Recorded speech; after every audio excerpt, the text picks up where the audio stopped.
Takže čaute, toto je môj Van de Graaffov generátor, už je dokončený, len toto musím trošku očistiť ešte, ale to nevadí. To efektivitu to nezníži, takže tak.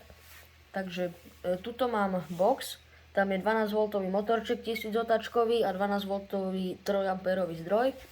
Tak to mám vypínač na zapnutie. Toto je z pančuchy, som zošil pás. Tuto spodný valček je, neviem, voľaký plast, je to obalený s takou páskou látkovou a nejaké kruhy, aby mi ten remeň nepadal. Toto sa dá odpájať, to je na uzemňovaciu elektródu. To sú iba Ikeové misky, aj táto vrchná guľa.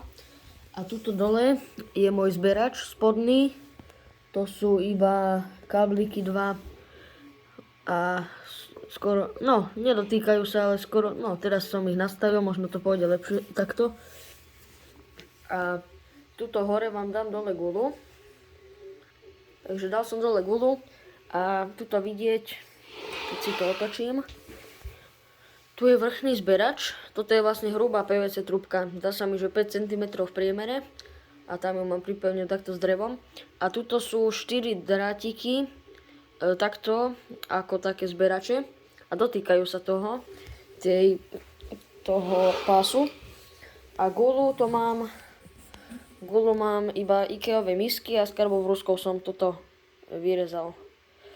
A tuto ešte mám takto banánikovú zdierku, aby sa tam dalo pripojiť volačo.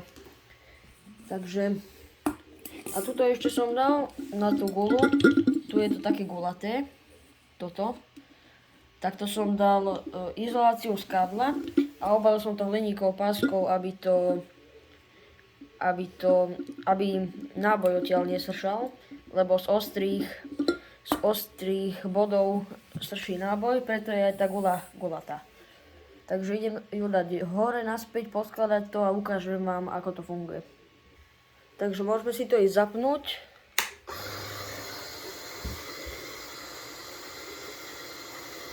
Trošku vám to priblížim. Videli ste peknú iskru.